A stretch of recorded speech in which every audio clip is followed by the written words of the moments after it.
Good afternoon and welcome to The Good Plate. Today we're making garlic studded ham with cherry glaze in the Nesco.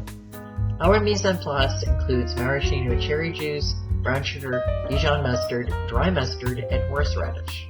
First, score the back in front of the ham and put the cloves in the back of the ham only.